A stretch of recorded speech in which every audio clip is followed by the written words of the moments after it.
이사야서 43장 8절에서 21절까지의 말씀입니다.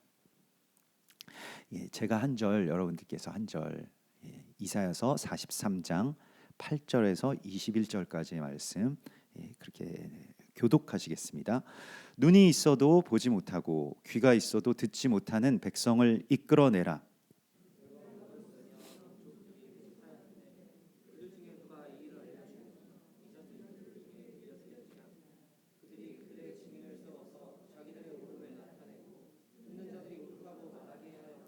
나 여호와가 말하노라. 너희는 나의 증인 나의 종으로 택함을 입었나니 이는 너희가 나를 알고 믿으며 내가 그인 줄 깨닫게 하려 함이라. 나의 전에 지음을 받은 신이 없었느니라. 나의 후에도 없으리라. 내가 알려주었으며 구원하였으며 보였고 너희 중에 다른 신이 없었나니 그러므로 너희는 나의 증인이요 나는 하나님이니라. 여호와의 말씀이니라.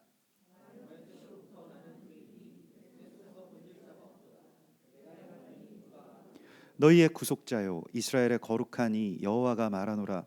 너희를 위하여 내가 바벨론에 사람을 보내어 모든 갈대아 사람에게 자기들이 연락하던 배를 타고 도망하여 내려가게 하리라.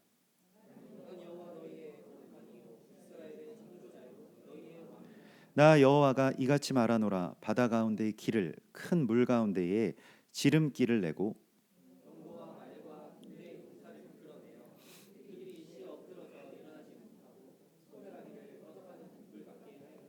너희는 이전 일을 기억하지 말며 옛날 일을 생각하지 말라.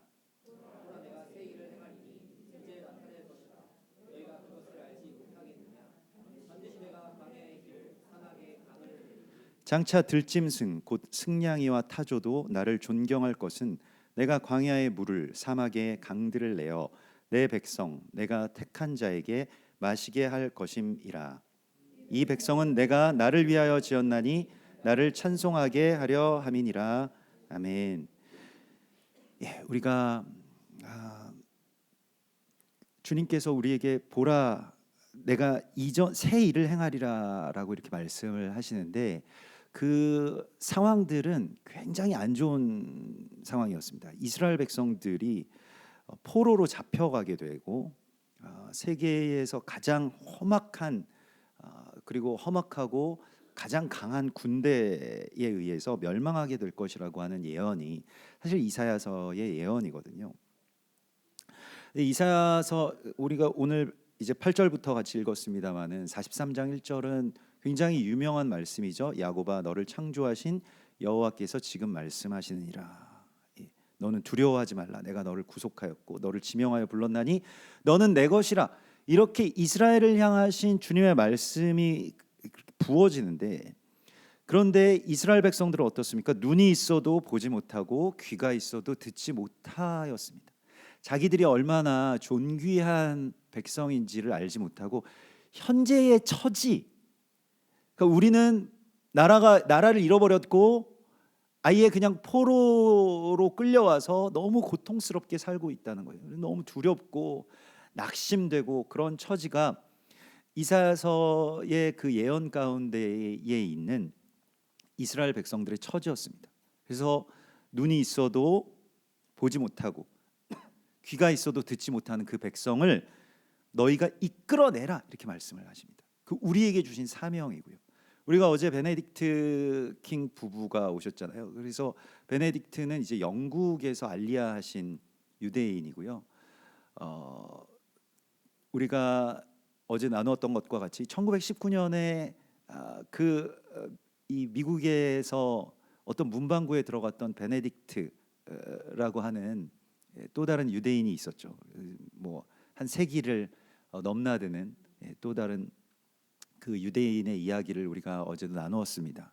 근데 그 문방구에 들어갔을 때에 눈물을 흘리고 있는 그 두 명의 한 명은 키가 크고 한 명은 뭐 좀 키가 작은 그런 두 명의 동양인을 보게 되었는데 사진을 보면서 울고 있었다는 거예요. 그래서 무슨 사진이냐 물어봤을 때에 우리 지금 민족이 나라를 잃고 이렇게 고통을 당하고 있습니다. 그래서 1919년에 독립운동을 하다가 막 끌려가고 교회에서 그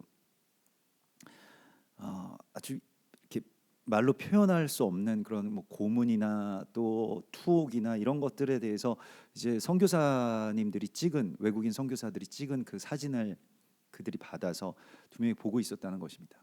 그래서 어떻게 이런 일이 있을 수 있느냐, 같이 마음에 너무 고통을 같이 느껴서 거기에 대해서 우리가 이걸 알려야 되겠다라고 해서 그 필라델피아에서 1919년에 큰 이제 이 조선을 위한 그런 집회를 열었죠. 그때 만났던 그 문방구에 있던 두 명의 동양인들이 바로 서재필과 이승만 박사님이셨다는 겁니다. 그래서 그때는 그분들이 우리를 위로해주고 또 정말로 지극히 작은 나라고 또 너무 두려움 가운데 휩싸인 우리 나라를 위해서 유대인들이 또 열방이 우리를 위해서 헌신하고 피 흘리고, 그래서 우리가 살았다라고 한다면 이제는 주님께서 우리에게 그들을 향해서 말하라고, 그들을 이끌어내라고 말씀을 하십니다. 그들에게 누가 이 일을 들려주겠느냐. 오늘 이 8절과 9절의 말씀은 모든 민족들 가운데서 그 존귀한 이스라엘의 존귀함을 그들에게 누가 알려주겠느냐라고 말씀을 하시고 있습니다. 그래서 어떤 증인이 필요하다는 거예요. 우리에게 당신들이 하나님께서 당신들을 통해서 역사하실 그 큰 일들에 대한 증언을 하라고 말씀을 하시고 있습니다. 그래서 너희는 이제 이렇게 그들에게 선포하고 외치라고 말씀을 하십니다. 또 이것과 연결되어서 우리의 자녀들도 대부분의 경우는 굉장히 위축되어 있죠. 자신감도 없고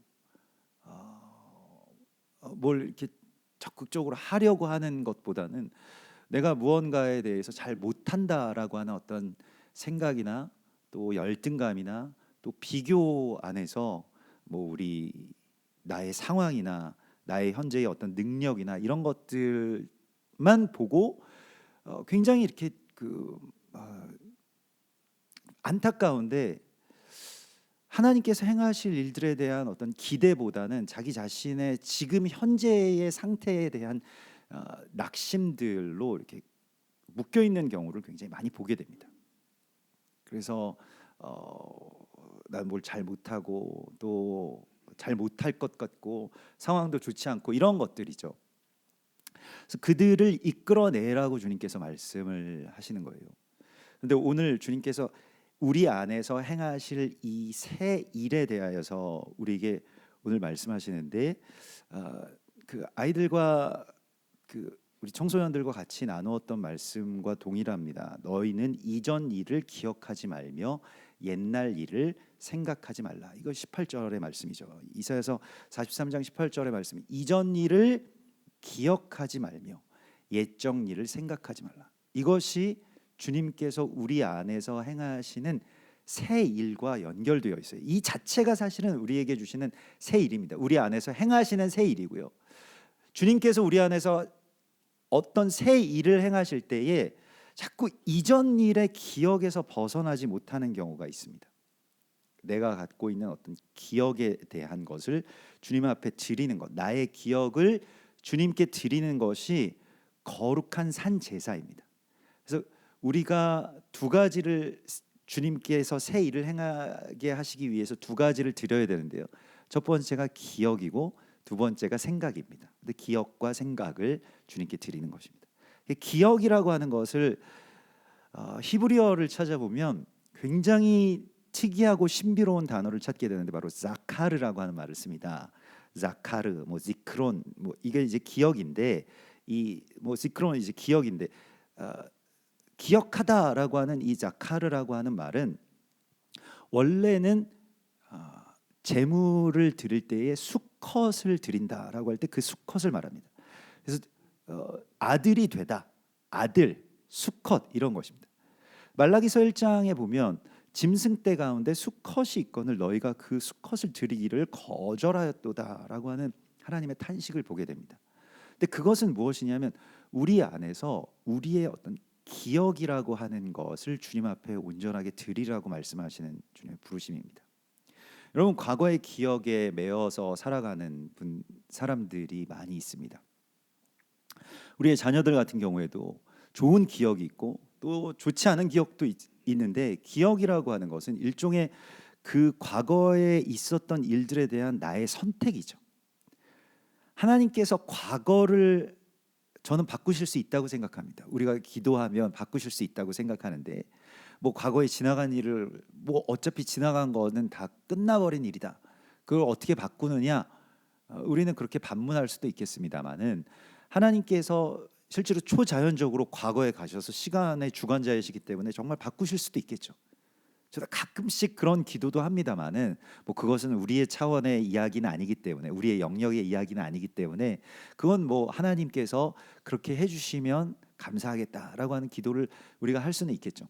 다만 우리의 과거에 대한 나의 기억의 선택은 바꿀 수가 있습니다. 어떤 관점으로 볼 것인가.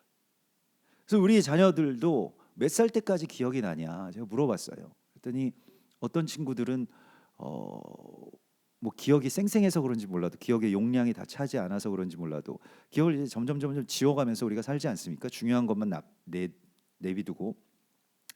근데 뭐 2살 때 기억이 난다.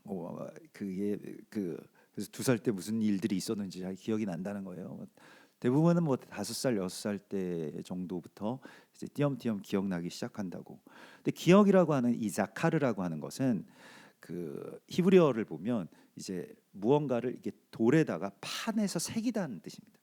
그래서 이게 지워지지 않는 어떤 글씨처럼 이미 다 새겨져 있다는 거예요. 내가 여기에 대해서 선택하고 지금 나의 어떤 머리에 떠오르냐 떠오르지 않느냐가 그런 문제일 뿐이지, 사실 기억이라고 하는 것은 우리의 삶 가운데 이미 다 그 시간들에 새겨져 있는 여러 가지 일들입니다. 여러 가지 말들이고. 근데 그걸 주님께 드리는 것입니다. 기억을 새롭게. 그래서 주님께서 우리의 기억을 새롭게 해달라고 우리가 끊임없이 기도해야 되고, 좋지 않은 기억, 그걸 주님께 드리는 것이죠. 그래서 내가 갖고 있는 그 과거에 대한 어떤 기억의 선택의 주권을 내려놓는다라고 하는 것에 대하여서요, 주님께 우리가 같이 이렇게 많이 기도해야 됩니다. 그리고 자녀들과 그렇게 기도했습니다. 자녀들의 삶에 있어서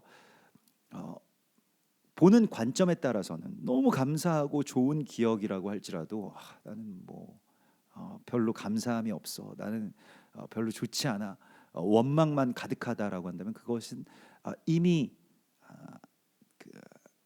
아무런 소망이 없는 삶일 것입니다. 그래서 기억을 새롭게 한다라고 하는 것은 과거에 대한 좋지 않은 기억들을 하나님 앞에 산 제물로 드리는 것이고요. 또 좋은 기억조차도 하나님 앞에 드리는 것입니다. 내가 어떤 과거에 매여 있는 경우가 굉장히 많이 있죠.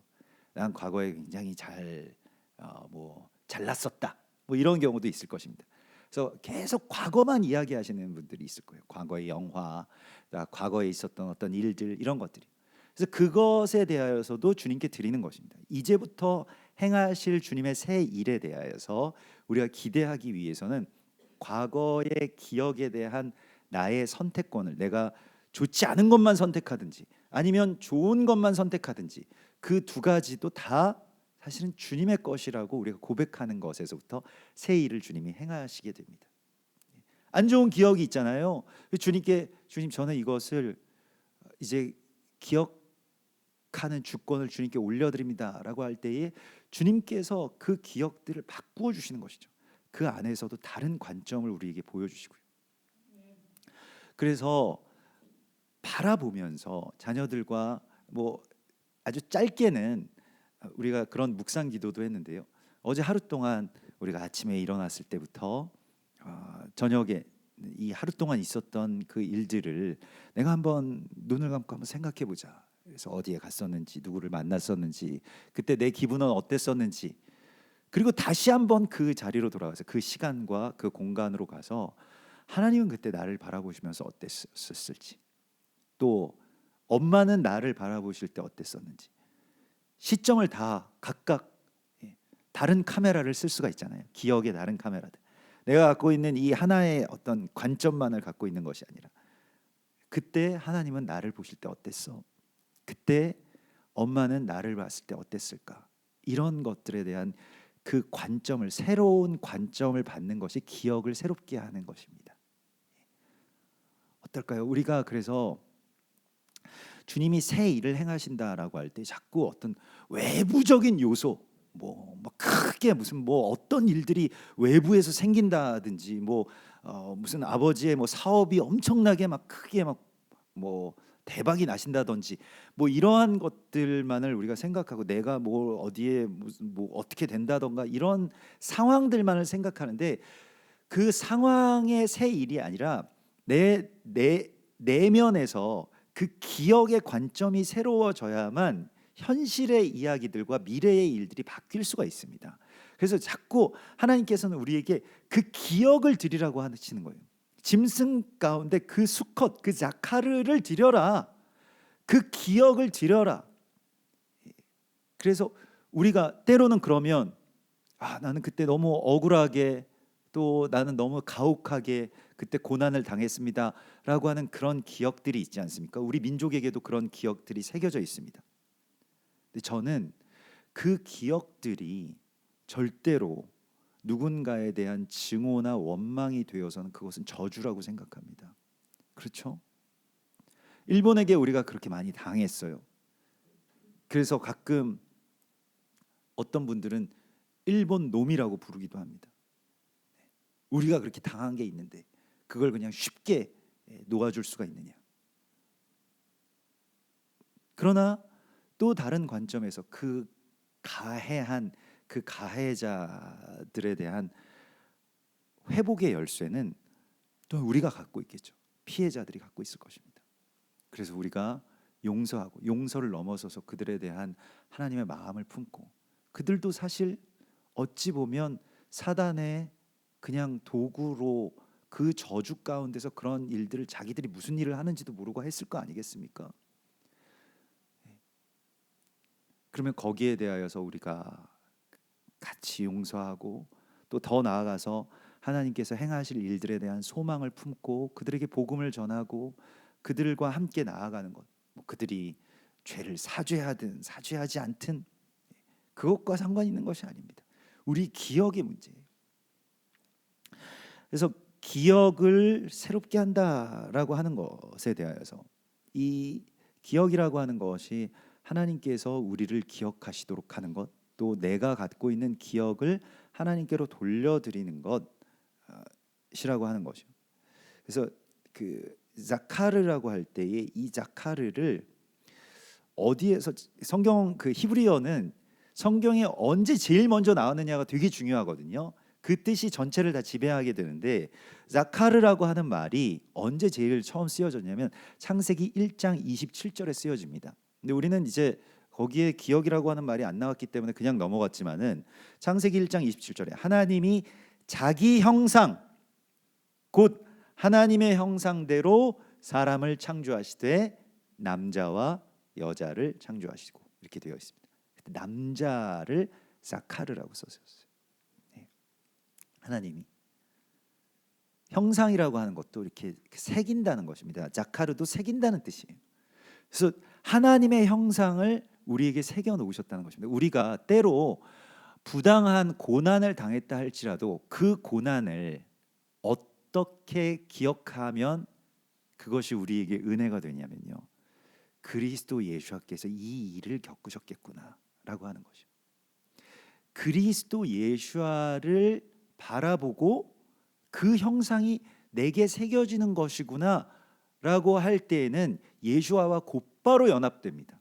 그 기억이 원망이나 상처나 누군가에 대한 어떤 과거에 아주 안 좋은 그런 생각들이 이런 걸로 남는 것이 아니고, 그리스도께서 그렇게 조롱받으시고 매 맞으시고 피 흘리시고 이러한 모든 일들을 우리가 겪었구나. 우리도, 나도 그런 거룩한 아들이 되었구나 라고 할 때는 어떤 고백이 나올까요? 다 이루었다라고 하는 완전함 가운데로 우리가 그리스도 예수와 연합되는 데까지 나아가게 됩니다. 그러면 과거에 그런 기억이 있어서, 야 너희 그때 나 죽였었지, 예수와께서 절대로 그렇게 가르치시지 않았는데도 불구하고 그런 식의 세계관을 갖고 있는 사람들은 유대인들에 대해서, 반유대주의가 무엇입니까? 독일 사람들이나 뭐 카톨릭에서 예수님을 죽인 사람들, 예수님을 죽인 민족, 그래서 저주를 받고 우리가 그 사람들에게 복수를 해야 된다, 그런 세계관과 그런 신학을 가르치는 데까지 전락되어 버렸다는 것입니다. 우리에게 이것을 다시 되돌려 놓으라고 말씀을 하십니다.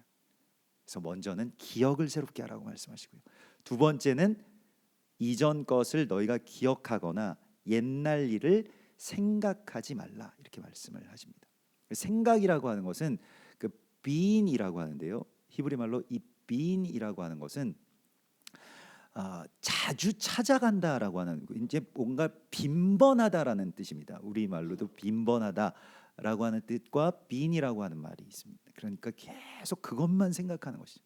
내 생각에서 많은 부분을 차지하고 있는 게 무엇인가? 지금 현재의 우리의 어떤 사고 활동이나 아니면 내가 눈이 뭘 보고 있는지, 귀가 뭘 듣고 있는지가 이 being과 관계가 있어요. 그래서 계속 뭐에 대해서 계속 우리가 주목해서 보느냐가 바로 being입니다. 이걸 드리는 거예요. 생각을 드린다라고 할 때 나 자꾸 이것만 생각해, 계속 이것만 생각하게 되고 여기에만 내 어떤 신경이 쓰인다라고 할 때 보통 이 being이라고 하는 말을 쓰는데요, 이걸 주님께 드리라고 말씀을 하시고 있습니다. 여러분이 무엇에 대해서 많이 생각하시는지, 생각을 주님께 드리는 것에 있어서는 우리가 주님에 대한 생각을 많이 하면 되죠. 주님 마음이 어떠세요? 주님 어떠십니까? 주님의 뜻은 어떠십니까? 주님이 지금 기쁘시죠? 주님이 지금 애통해하시죠? 이런 것들에 대하여서 주님 앞에 우리가 드리는 것이고요. 또 원래 이 being이라고 하는 말은 총명과 명철이라고 하는 뜻을 갖고 있습니다. 근데 총명과 명철은 역설적이게도 이 being이라고 하는 것은 분별하다라고 하는 뜻인데, 이 being이라고 하는 말이 어디에 쓰이냐면 선악을 분별한다라고 할 때. 그래서 창세기에 보면, 너희가 창세기 3장에 보면 그 선악과에 대하여서 선악을 분별하는 나무 열매를 너희가 먹지 말라, 이렇게 말씀을 하시거든요. 근데 여자가 그것을 취하죠. 그래서 우리가 무엇을 드리느냐라고 할 때에 이 분별에 대하여서 하나님의 뜻을 분별하는 것, 하나님이 어떤 뜻을 갖고 계신지를 빈번하게 생각하는 것이 우리가 생각을 드리는 것이고요, 우리가 하지 말아야 될 것은, 우리가 하지 말는 것으로 주님께 드려야 되는 것은 바로 이 선악에 대하여서 생각하는 것입니다. 주님이 너희가 사람이 그 부모를 떠나서 둘이 합하여 한 몸을 이룰지니라 라고 하시는 주님의 사명이 있잖아요. 우리 보미 형제님 이제 이번 주에 결혼하실 텐데, 둘이 합하여 한 몸을 이룰지니라 라고 하시는 그 말씀의 바로 앞절에 나온 말씀이 너는 선악과를 먹지 말라 라고 하는 말씀입니다. 둘이 합하여서 한 몸을 이루려면요, 선악과를 먹어서는 안 됩니다. 자꾸 이렇게 장점과 단점을 내가 나누어서 생각해서는 안 된다는 거예요. 그냥 나로 생각하는 거예요. 이제는 이 사람은 다 좋은데 이게 안 좋아, 아니면 이 사람 좋은 거 하나도 없어, 뭐 이런 식의 어떤 판단과 분별을 하나님 앞에 드리는 것이죠. 분별의 눈이 밝아지게 되면요, 서로의 수치를 보게 됩니다. 그때부터 분리가 시작되고 지옥이 시작되는 거예요. 둘이 한 몸을 절대로 이룰 수가 없습니다. 그렇게 되면 둘이 한 몸을 이룬다라고 할 때 너 뭐가 잘못됐다, 이거는 내가 생각할 때 이건 아닌 것 같다, 이런 것들이 없어야 됩니다. 아닌 것 같을 때는 어떻게 되는 것일까요? 내 분별을 다시 선악과를 되돌려 놓는 것이 십자가입니다. 그 예수와의 십자가의 이야기도 이 분별을 되돌려 놓는 이야기거든요. 그래서 골로새서 3장 10절에 보면 우리가 계속 지난 1월 첫째 주부터 계속해서 나눈 말씀이죠. 새 사람을 입었으니 이는 자기를 창조하신 이의 형상을 따라, 이 형상이라고 하는 것이 자카르, 조각해서 새긴 하나님의 형상을 따라, 그리스도 예수와의 형상을 따라 어떻게 되었냐면 지식에까지 새롭게 하심을 입은 자니라, 이렇게 말씀을 하신 것입니다.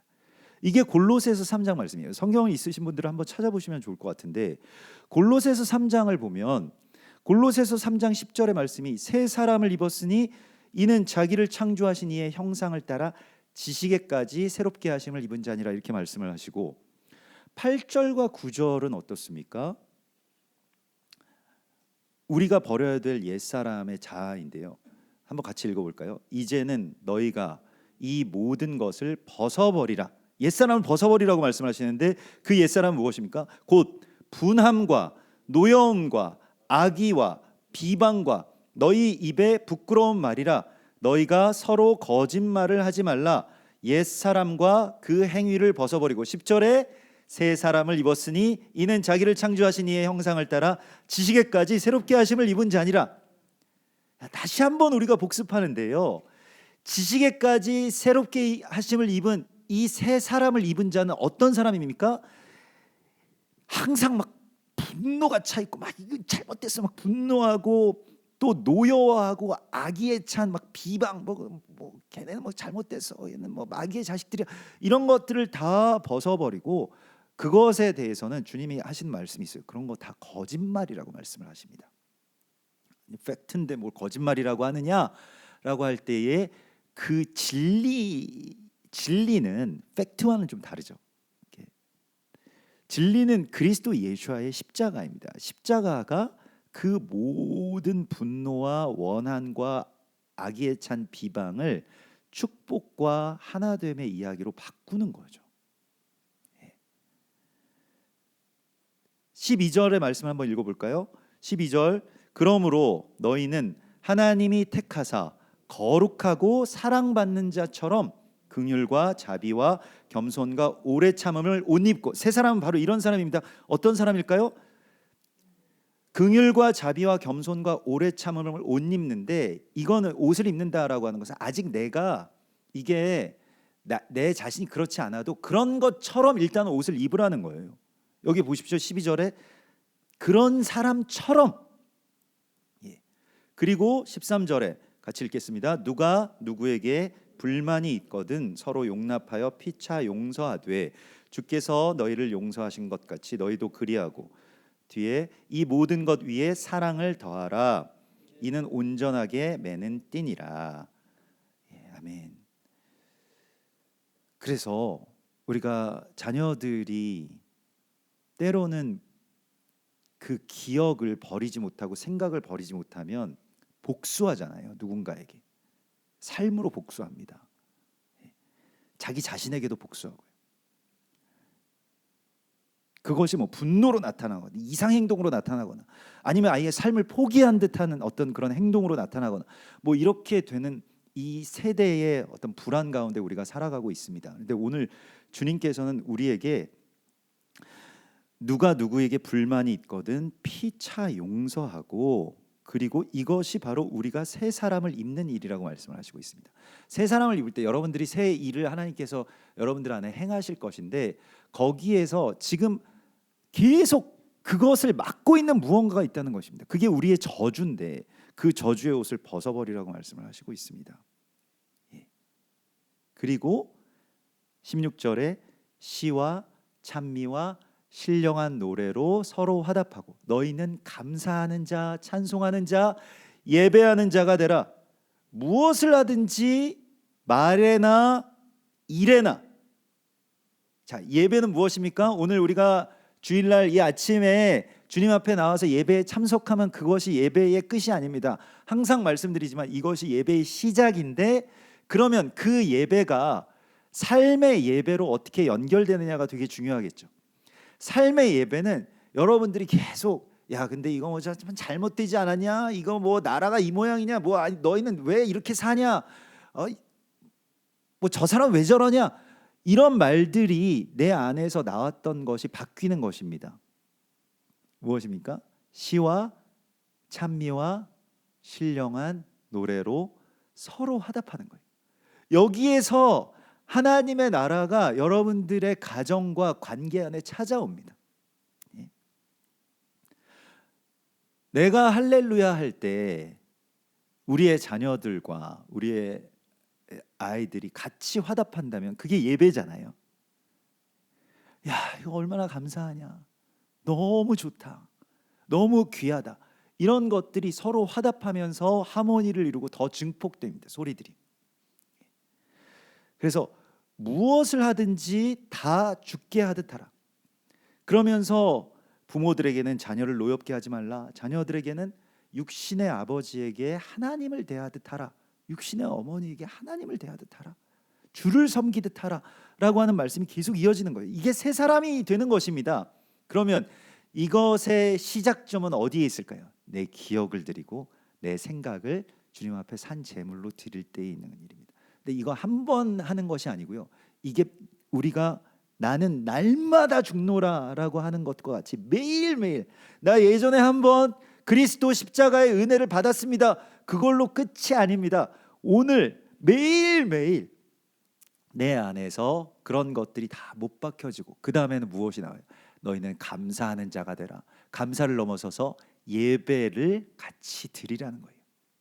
예배를 같이 드리는 것에 있어서는 가정 예배를 세우는 것도 물론 되게 중요할 것입니다만은 자녀들에게 계속 축복의 말들을 가르치십시오.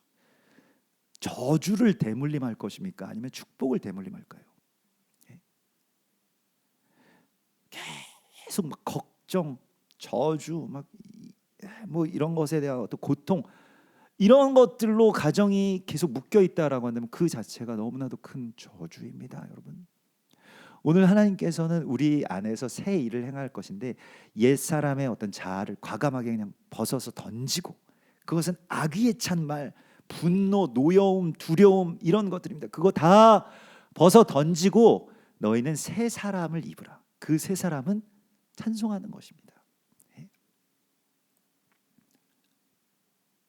너무너무 감사한 그 관계와 또 그 풍성한 예배가 여러분들의 삶에 새롭게 시작될 것입니다. 하나님께서 또한 우리가 그래서 우리의 자녀들에게도 그렇게 같이 나누었어요. 우리의 자녀들이 가정을 바꿀 수 있죠. 갑자기 자녀들이 무언가가 막 다 좋아진 건 아닌데 우리 교회에도 이렇게 오면 뭐 그 자녀들이 제가 이렇게 곰곰이 이렇게 생각해 봤는데 너무 어둡고 막 침울했던 그 아이들이 어떻게 이렇게 밝아졌을까? 그 사이에 무슨 일을 하나님께서 행하신 것일까? 이런 것들을 자기도 잘 몰라요. 언제 무슨 뭐 이런 일들이 막 특별한 계기가 되어서 바뀐 것 같지는 않은데 아이들이 너무 밝고 어제도 그 유대인 우리 그렇게 지체들과 또 원리맨 패밀리에서 이렇게 오셨는데 아이들과 청소년들, 청년들이 너무 이렇게 밝은 모습을 보고 깜짝 놀랐다고.